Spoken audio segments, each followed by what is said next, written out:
this is the end of the year, and so many of you guys are sending wishes, and we're playing them. We will keep on playing them this week and next week as well. I want to thank the Kwatki family who lives in Accra. Sent us a beautiful long message to wish everybody here at VOA, the best holiday season ever. Thank you so much for taking the time to do so. It's going to be a great show because I will have guests on this show, and tonight I will start with a really amazing friend of mine, an old friend of mine, but an amazing artist, international artist, to celebrate, of course, the holiday season.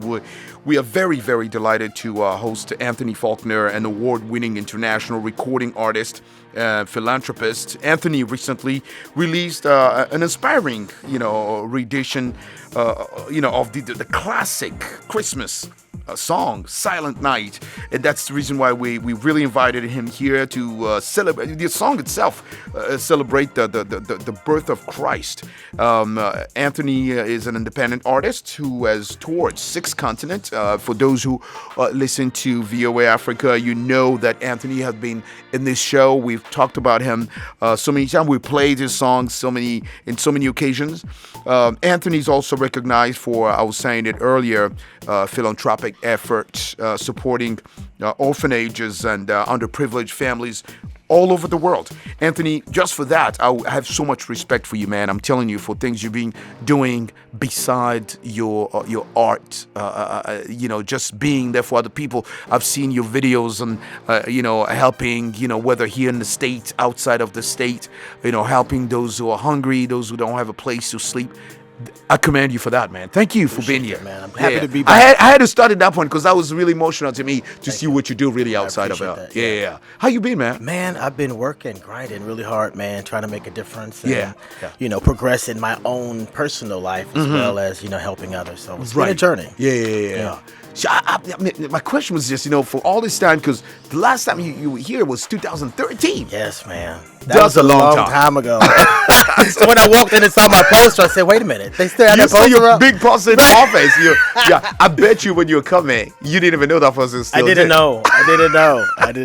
That's like over 11 years ago. It's like, things change. Right. So, I didn't want to tell you that poster was there until you get in the building. Well, I'm happy I still look almost the same. You really look the same. Like, people are like, what do you do? Did you see that colleague who said, I want to be like you, man. I don't know what you do, but very special. Yeah, that's really great. But before we even get into your new release songs, whatever, what you been doing? You say you've been working hard. What happened? Because we haven't seen each other. We haven't talked. There was a pandemic that came. Coronavirus. COVID-19 came. What were you doing all this time? On the road. Really? I was invited to Poland. I was invited to Namibia. Remember when the second strand came out in South Africa? Yes. I was on that very last plane that got out. So the plane that made the news, plane. I was on that plane. Oh, I remember that plane. And we had about 3 seconds before the pilots timed out and we were going to be stranded there. So it was total chaos. But, the Lord allowed me to continue to keep thriving in the midst of everything. And, man, I'm just excited to work on new material. Right. Still, I just finished with the Palmer House turkey giveaway for the holiday festive season. And just still trying to move forward and have a balanced, incredible life, man. Right. And so far, I know for so many artists that whole moment was also hard. Yeah. But things started to come back. Are you happy where things are going, the direction things are going now? Everything's changed drastically. So I bet. The whole game has changed. It's a major reset. But see, I've been doing it grassroots for years. So for me to try to be competitive in mainstream, that's where the challenge is. But other than that, I'm still flowing as usual. But what I didn't tell you is I did I passed, it was the application of intent for the CPA exam. The State Board of Texas approved my application. So now I am approved to sit for the CPA exam. What? Yes. That's a big news, man. So people who don't know, I'm also a degreed accountant. So. Of course.